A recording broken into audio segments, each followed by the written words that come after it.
सिवान में प्रदर्शन के द्वारा AK-47 चलाने के बाद सियासत पूरी तरह से गर्मा गई थी।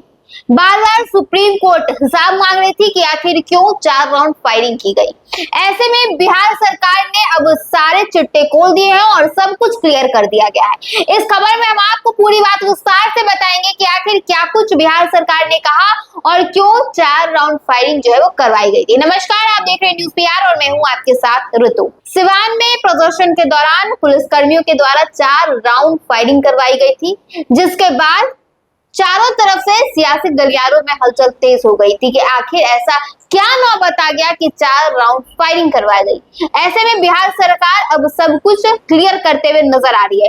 जी हां, दरअसल हम आपको बता दें कि बिहार के सिवान में छात्र आंदोलन के दौरान पुलिस की ओर से AK-47 से फायरिंग किए जाने का मामला सुप्रीम कोर्ट तक पहुंच गया था। राज्य सरकार ने अदालत में दाखिल हलफनामे में पहली बार स्पष्ट रूप से स्वीकार किया है कि आंदोलन के दौरान AK-47 से 4 राउंड फायरिंग करवाए गए थे।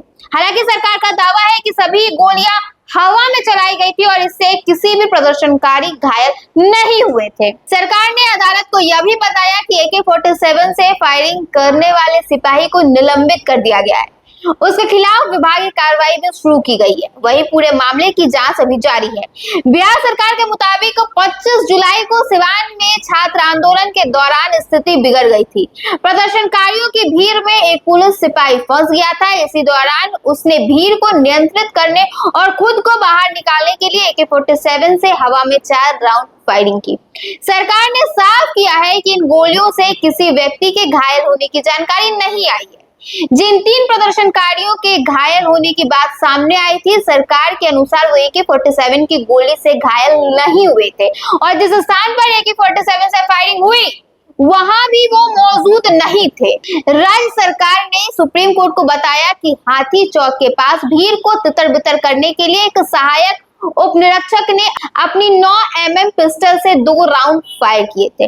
सरकार के अनुसार इसी दौरान 3 प्रदर्शनकारियों को मामूली चोट आई। यानी सरकार के जवाब में AK-47 से हुई फायरिंग और प्रदर्शनकारियों के घायल होने की घटनाओं को अलग अलग बताया गया है। हालांकि इस पूरे घटनाक्रम की जांच अभी भी जारी है। सरकार ने यह भी बताया है कि AK-47 प्लेटून स्तर का हथियार है और इसका इस्तेमाल आम कानून व्यवस्था की स्थिति जैसे प्रदर्शन या आंदोलन को नियंत्रित करने के लिए नहीं किया जाना चाहिए।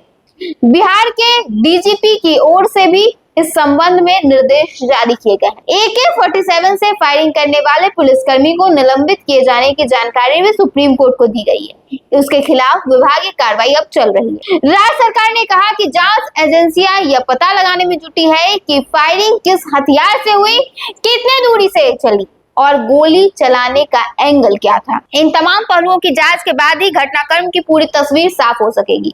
बिहार सरकार ने अपने जवाब में बताया कि छात्र आंदोलन के दौरान पटना, जहानाबाद, छपरा, भागलपुर, सीतामढ़ी, औरंगाबाद, कटिहार, किशनगंज और सिवान समेत कई जिलों में प्रदर्शन हिंसक हो गए थे। सरकार के अनुसार छपरा में प्रदर्शन शुरुआत में शांतिपूर्वक था, लेकिन बाद में भीड़ उग्र हो गई और तोड़फोड़ तथा पत्थरबाजी शुरू हो गई। इन घटनाओं में 2 BDO, 3 police inspector, 2 sub inspector और 11 सिपाही भी घायल हुए। सरकार ने यह भी दावा किया कि एक BDO की आंख चली गई, जबकि दूसरे अधिकारी को गंभीर चोट आई। बिहार सरकार ने सुप्रीम कोर्ट को बताया कि जिन प्रदर्शनकारी छात्रों का कोई आपराधिक रिकॉर्ड नहीं है, उनके खिलाफ पुलिस दंडात्मक कार्रवाई नहीं कर रही है।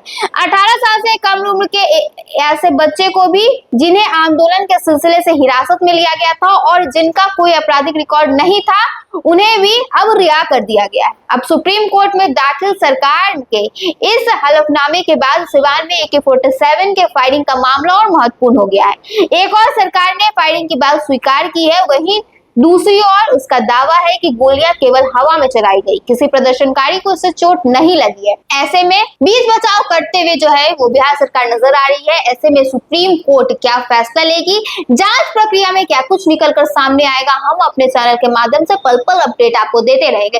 फिलहाल के लिए बस इतना ही। ऐसे ही तमाम खबरों के साथ बने रहने के लिए देखिए न्यूज़ PR। धन्यवाद।